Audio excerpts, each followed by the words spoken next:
I'm so proud of this joke. I made this one up. You'll love it. You'll love it.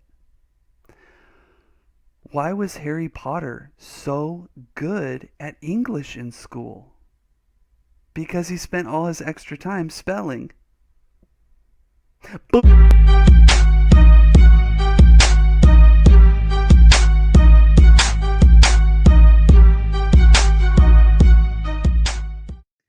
And there he is. And here we are. Here I am. There you are. Good to see you guys. We are ready to jump into another amazing lesson about Claude McKay's America. Today we're really going to analyze the poem and get to some of the content about what he was saying and how this poem reflects a different perspective. So today what we're going to do is we're going to analyze the content of Claude McKay's poem America. You're also going to analyze the impact of similes, personification, and the English sonnet style on the meaning of the poem. It's not just about finding similes. We need to interpret what they mean. And what does the personification mean? And why did he pick English sonnet? You will need a copy of America by Claude McKay, your Poetic Devices cheat sheet, and the same worksheet that we worked on for the form. We're just going to fill in the content side of that today. You know to pause and get your materials out, right? Okay, pause. And you're back? You have everything? Good. Let's go. The guiding question, the thing we've been looking at and we're going to continue to look at, is how did African American authors express their black identity in poetry and literature during the Harlem Renaissance? We're going to see that Claude McKay had a different perspective in this poem than Langston Hughes did when he wrote The Negro Speaks of Rivers. Very different perspective, different outlook on life. And I'd like to see what you think about their comparing their perspectives. I'd be really interested to hear that. So before we start with the main lesson today, I want to give you a word. This is a really important word. And I didn't exactly plan a place in your worksheets to write this down, but I want you to find a place to write down this definition in your own words. It's the word ambivalence. In fact, say it with me. Ambivalence. One more time. Ambivalence. Ambivalence is a really important word. It comes from a prefix. There's a prefix here, ambi. Have you ever heard of ambidextrous? Ambidextrous, people who are ambidextrous, they can write with their right hand and they can switch and write with their left hand just as well. Like just as well, you can't tell the difference.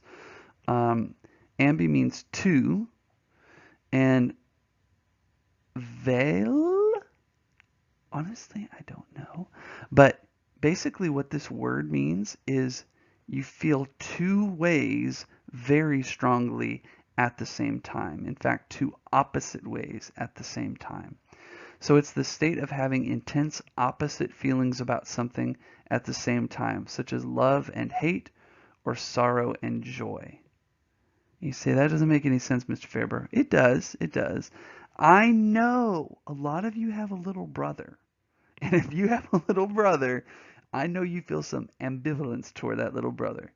Sometimes you love him and sometimes you hate him. Like that. That's all I'm going to say.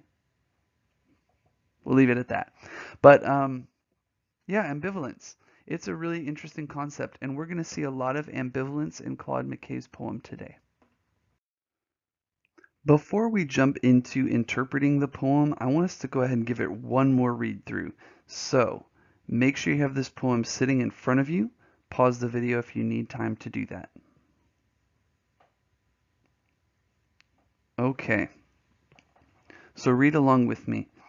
America by Claude McKay.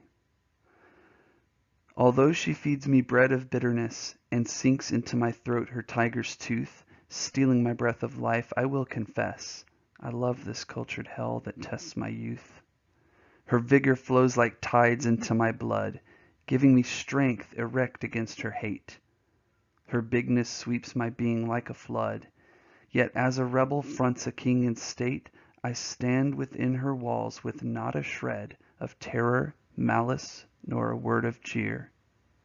Darkly I gaze into the days ahead, and see her might and granite wonders there, beneath the touch of time's unerring hand, like priceless treasures sinking in the sand.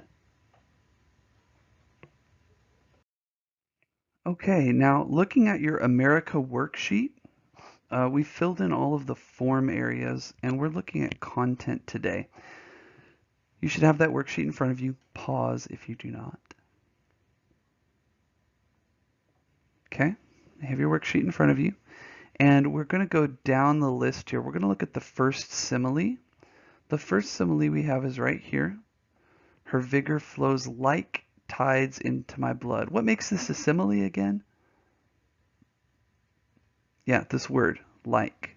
It's comparing two things using like or as. So what are we comparing here? The flow of her vigor is like a tide. What is vigor? Vigor. Vigor is like life or energy. It has to do with like being very energetic. Okay, so her life flows like tides into my blood. Her energy flows like tides into my blood. What is the deeper meaning of this? Like, what is this representing? What's the feeling you get from this? I think if we combine this a little bit with the next line, it makes a little more sense. Her vigor flows like tides into my blood, giving me strength erect against her hate. So life, strength. And we get this picture of tides. You know, tides in the ocean, there's like a huge amount of water. That a tide is actually formed by the sun, the gravitational pull of the sun and the moon on the earth, and it sucks the water to different parts of the earth because there's so much gravity between those two things that the water is pulled, and it makes the water from the ocean rise in certain parts of the world and go down in other parts of the world. And then as the earth spins around the sun and the moon spins around the earth, it shifts where the water goes up or down. And there's no way you can stop it. And so a tide is seen as something that's so powerful no one can stop it. No one can stop tides. You're not going to stop that from happening. And this energy that's flowing out of America, this life that's flowing out of America and just sweeping into the speaker's blood, it gives him strength. He's like, he can feel that life and energy that's happening in America. And it's weird because as much hate as this speaker is getting, the life he gets from America gives him strength to stand against it. So it gives him the strength to stand erect. That means to stand tall against her hate. So it's a really interesting thing. He's getting all this hate, but it's almost like the hate makes him stronger to stand against the hate. So the deeper meaning here is that the speaker gains strength from the hate of America. It's like the intensity of that hate gives him strength to stand. Go ahead and write down these ideas in your own words. Push pause. Okay, so you should have written down something there about what this simile of the tides flowing into the speaker's blood represent. Let's look at this one. Her bigness sweeps my being like a flood. So this is simile number 2, okay? Her bigness, so we're comparing her bigness and the sweeping of her bigness like a flood. Like a flood. So we're comparing a flood and the sweeping of her bigness. What do you think that has to do with? What's the feeling? Have you ever seen a flood on TV, or have you ever been part of a flood or had flood damage to your house? And this thing about sweeping. When I first moved to San Antonio, Texas, I was 19 years old, And the summer I moved there, it's the middle of Texas, okay? It's practically desert. And the summer I moved there, it rained a lot. And it was actually the week I got there, it rained a whole lot. And I turned on the news, and you're seeing streets in downtown San Antonio that are completely flooded. I mean, it's like 8 feet of flooding, 10 feet of flooding, water in the streets. And there's like a house slowly floating down the street, an entire house. And the water's not going very fast, but it's like it's enough power behind that water to sweep that house away. And you see that like what's going on in America, the issues going on in America are so big, and it's such a problem that it sweeps him up. It sweeps the speaker up in it. And so it gives us a sense of the enormous problems that are being faced. So for simile 2, you can write about the enormous problems that America was facing. Pause if you need to write it down. Okay. Sometimes I forget to say pause, but you should know to do it. Or if I move on too quick, you just tap on YouTube and rewind a couple seconds, okay? Let's look at the third one here. And we may need to take in some of these other lines to get a better idea, but it says, yet as a rebel fronts a king in state. So here's the first part of our simile. So this is the first picture, and we're going to compare this picture to something else. As a rebel fronts a king in state. This word fronts, it can be like the word confront, okay? Confront means to stand up against, like say, I have a problem and I'm going to say something. So as a rebel fronts a king in state, I stand within her walls with not a shred of terror, malice, nor a word of jeer. I stand within her walls. So he's comparing the way that a rebel stands in front of a king. A rebel is someone who rebels or wants to take down the king. If you think of Star Wars, okay, like in Star Wars, and this is for Will, if you think of Star Wars, you have the Empire, which is like Darth Vader and Darth Sidious and all these evil guys, you know. They run the Empire. It's the government of the whole galaxy. They run it. And then you have the rebels, which are just these couple of people, you know, it's like a couple hundred people, and they have a couple of ships, and they're standing up to Darth Vader. They're standing up to the evil and wickedness, and they're like, no. And so they're brave, right? They're very, very brave. That's what rebels are. They're brave because they stand up against the powers that are in charge, and they say no more. Okay? So as a rebel confronts a king in state, that means a king who's in power of his state, of his kingdom. Just like that, the speaker will stand within America's walls and not be afraid. Okay, not a shred of terror. Malice means like wanting revenge.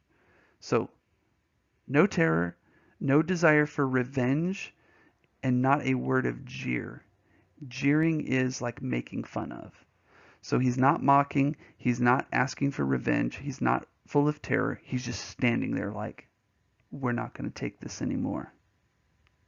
This is a powerful, powerful simile. So, in your own words, I want you to think about this simile. What's he trying to communicate here? What's he trying to communicate? You can write down the idea of how the speaker is unfearful to stand for what's right. You can write those ideas down or come up with your own idea. I want to hear what you have to say about that line. Pause the video. Okay, now the last piece here, the fourth simile we're going to look at is right here. Like priceless treasures sinking in the sand. So what are we comparing? Here's the like. Priceless treasures sinking in the sand. Okay, so this is one thing. What is this image of priceless treasures sinking in the sand? What's being compared here? Let's go up. Beneath the touch of time's unerring hand. I don't see anything here yet. Let's see. Let's go up a little bit more. And I see her might and granite wonders there. Maybe this is about America. Her might and granite wonders. So we have this idea of wonders as like beautiful things. So wonders talks about beautiful things. That's not what I meant to do. So there's beautiful things, which might be like the treasures. Okay. And we have this idea of darkly I gaze, darkly, sadly. I gaze into the days ahead, into the future. So he's looking into the future of America. And I see her might and granite wonders there. He sees them in the future. But they're underneath the touch of time's unerring hand. Like priceless treasures sinking in the sand. So he sees all of the beauty of America disappearing. Like treasures getting sucked into the sand. I have a story about this. You see this ring right here? This is my wedding ring. It's not my original wedding ring. It's a replacement wedding ring because when I was my wife and I, let's see, how long had we been married?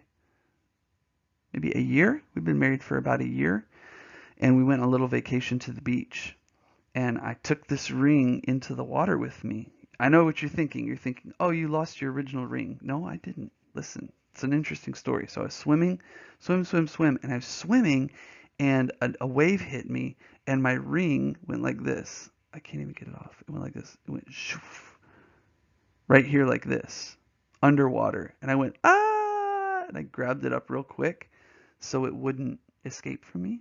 And I put it back on my finger, and I went straight into shore, and I gave my ring. I was going to go put it in the tent. We had a tent out there. And I was like, hon, my ring almost fell off in the water. How terrible would that be? She was like, that would be terrible. So I took my ring and I went to go put it in the tent. She goes, nope, give it to me. I'm like, why? She goes, because you're going to lose it. I'm like, are you sure? Because she goes, nope, give it to me. So she put it on her hand. Okay, she put it on her finger. Okay, it gets good. The story gets good. I was going to tease her. So my wife hates seagulls. She hates them. But I took some bread, and the seagulls were coming for the bread, and I started throwing the bread right over her head, and the seagulls swarms were coming over her. Wah, wah, wah. And she's got this whole flock of seagulls, and she's freaking out. I start throwing bread at her, and the seagulls are diving at my wife, and she's freaking out. And she goes, stop it, stop it, stop it. And after that, we realized when she was flinging her hands, my ring slipped off her hand and fell into the sand. We spent 2 hours looking for that ring, but we never found it. And all it takes is to drop a ring half an inch into the sand and someone to kick the tiniest amount of sand over it, and it's lost forever. That's the picture we have here. Okay? That's the picture we have here. It says, like a priceless treasure sinking in the sand, that's what he sees America as. All of the promise of America, that's what he sees. Take a moment to write down those ideas, the content. What is the meaning of that phrase right there?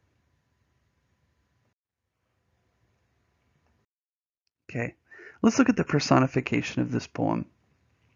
This is one of the most powerful parts of this poem. And we see America portrayed one way, and we see time portrayed another way. So let's look. I know I have personification 1 and 2 on that sheet. This is really like almost 3 different personifications, but we'll handle them as one. So first we get this picture. Although she feeds me bread of bitterness. So what's the verb here?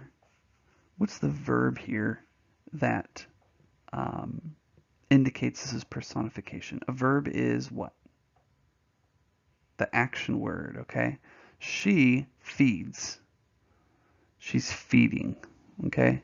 And the direct object of this, if you guys have been doing your sentence diagramming, This is the direct object. What does she feed? She feeds me. So this is the direct object, do, and this is the verb. So it's personification. We're turning America into a person or a thing. She feeds me bread of bitterness and sinks into my throat her tiger's tooth. Ooh, there's two things going on here. Where's the verb in this sentence? Where's this line? I'm sorry, not a sentence. Where's the verb? The action word? Here's sinks. Sinks into my throat her tiger's tooth. Ooh. Wow. Stealing my bread of life. Here's another verb. She's stealing. She's sinking in her teeth. She's feeding. And I want you to think about that. Really think about what those lines mean. I'm going to let you do the interpretation on this one. So push pause. Think about what kind of feelings this brings up. How is he characterizing America? What kind of character do we see here? So pause and write down your ideas on content. What's the attitude that's expressed here? Or what is the character behind this? Go ahead and push pause. Okay, you're back. I'll tell you what I had. For me, it's almost like she feeds me bread of bitterness. It's almost like she's feeding. You feed yourself. As an adult, you feed yourself, right? Like, I know most of you feed yourself. This idea of America feeding the speaker, it's almost like he's a child, or he's a slave, or he's a dog. America is feeding him. It's like, why don't you feed yourself? America is feeding him. And not only that, but America is feeding him bad bread. Bitter, nasty bread. Okay? So there's a sense here that America is like a slave master, or a bad owner, like a dog's owner, like an abusive owner. And sinks into my throat her tiger's tooth. That line for sure is a predator. I mean, that's a predator right there. If you guys don't know the throat, you have this vein. If you ever see people on TV shows check your pulse, they'll go like this. You know, what's wrong? And you can feel it in there. It's kind of between this. You have your windpipe right here, and you have this muscle on the side. It's kind of right between there. If you feel for a second, you can feel your pulse bumping. If you sit really quietly for a minute, you can feel boom, boom, boom, boom, boom. That's called your jugular vein. Or maybe it's an artery, but it's called the jugular. And there's a huge amount of blood flow that goes right through there. And animals, for whatever reason, they know that if you're going to kill another animal, you bite right there. So I know you've seen in the wild them, animals biting each other, but they'll get in there and sink their teeth in on that vein and rip it. And you basically bleed to death because there's nothing you can do. I mean, it's cut and it's kind of deep in there. You can't fix it. You can't even put pressure on it. And it goes straight to your brain. Okay, so all that blood goes straight to your brain. So you do that, you'll black out within a couple minutes or less. You'll black out pretty quick. So this is a predatory move right here. Sinking in the tiger's tooth. So America is seen as a predator. Stealing my bread of life. Bread of life is an illusion. Okay, bread of life is a biblical illusion, actually. Jesus, the famed Christian Savior, said that he was the bread of life. He said that man can't live by bread alone, but by every word that comes from the Father. And so this is a sense of almost like the one thing you need to live, the one thing that will save you. And America's stealing the one thing that will save this person. So this is an illusion, which is pretty cool.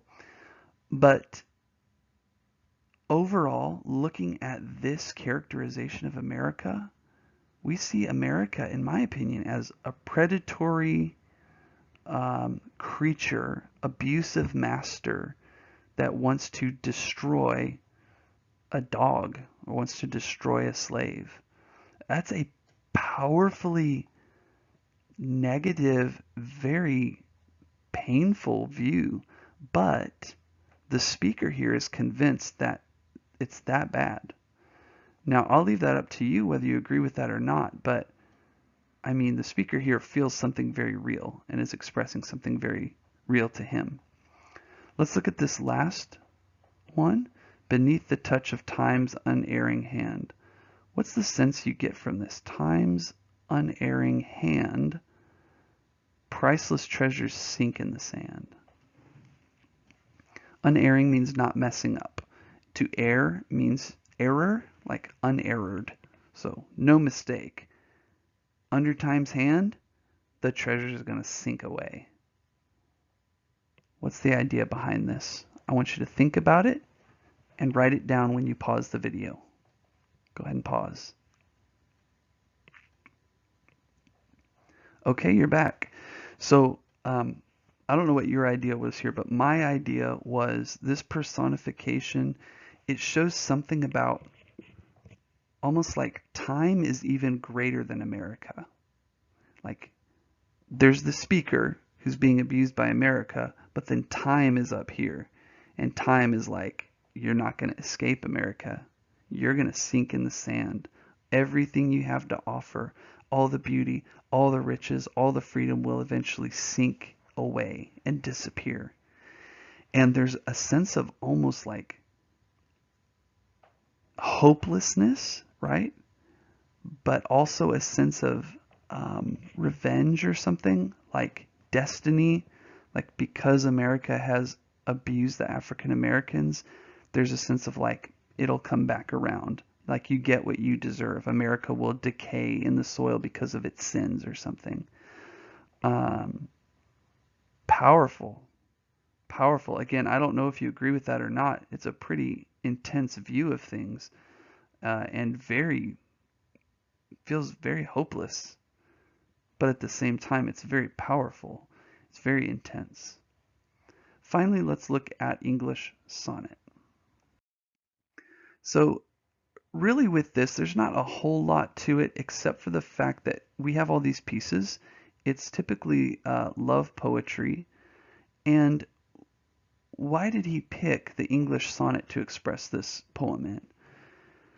Love poetry.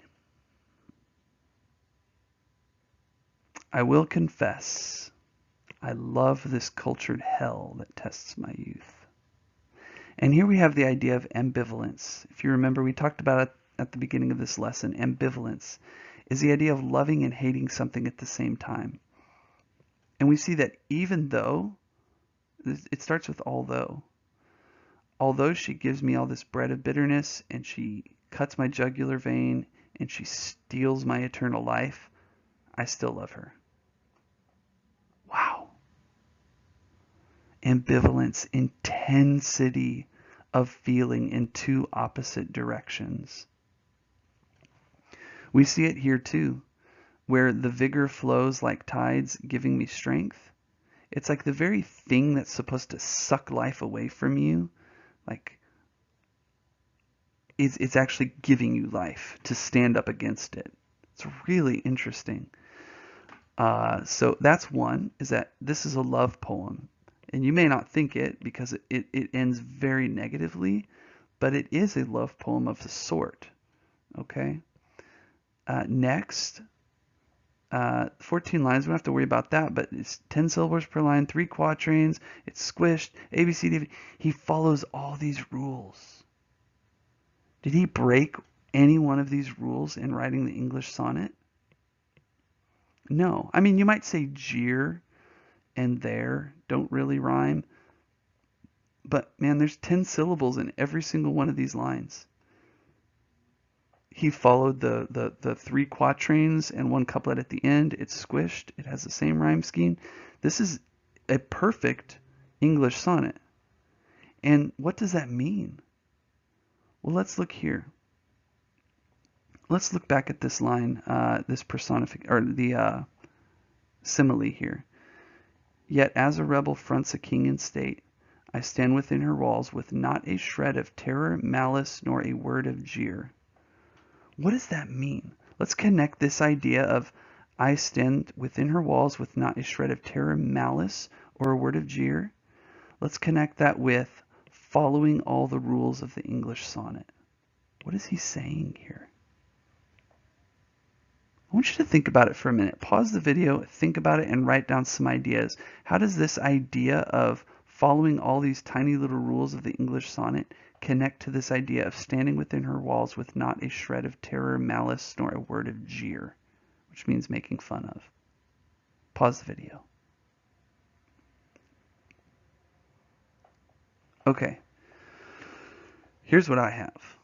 I think that this connection is really about he's not going to break the rules. He's not going to riot. He's not going to kill anyone. He's not going to destroy. He's going to stand up and endure it. Like, I'm writing this poem with all these crazy little rules because those are the rules. And I'm still going to express how I feel truly, but I'm going to do it within the rules. And I think we see this in the poem. He's standing within America, standing up against, he's a rebel, and he's standing up against America, but he's doing it without being afraid. He's doing it without revenge in his heart, and he's doing it without making fun of anybody. So, or mocking America. So there's this idea of strength here, of like, I will stand up. I'm strong. I can deal with it. You're going to sink your tiger's tooth into my neck. I can deal with it. And we see a different kind of strength here than we saw with Rivers. Rivers, the speaker gets his strength from the Nile and the Congo River and all these experiences they've had. This poem, he gets his strength from standing up against abuse. Really interesting. All right, now the last piece of this is the paragraph that you're going to write. And here's the prompt. I want you to analyze what the speaker was expressing about his black identity in the poem America. Be sure to cite formal issues and explain the content. So be sure you cite the formal issues. What are some of the techniques that were used? You could mention personification, that was really powerful, or some of the similes. Okay, those are some of the formal issues. And explain the content. What do they mean? If you do that, you'll end up talking about his black identity. You'll end up talking about the speaker's identity. So you're going to write a racist paragraph citing two pieces of evidence. Two pieces of evidence. You just pick 2 lines. Okay? Pick 2 lines, write about them, and make sure you explain those 2 lines. And I have a bonus for you. Yes, I do. Here's the bonus. If you use the word ambivalence or ambivalent, ambivalence is the noun. For instance, the author or the speaker feels ambivalence, or ambivalent. The author is ambivalent as the adjective. You use that word in your essay, and I want you to put a box around that word where you use it. I'll make sure you get a little extra, okay? Make sure you get a little extra on that paragraph. So make sure you put the word in, put a box around it, and man, if you need help, turn to your neighbor. Try to find me. Whew, intense poem. I'll see you guys later.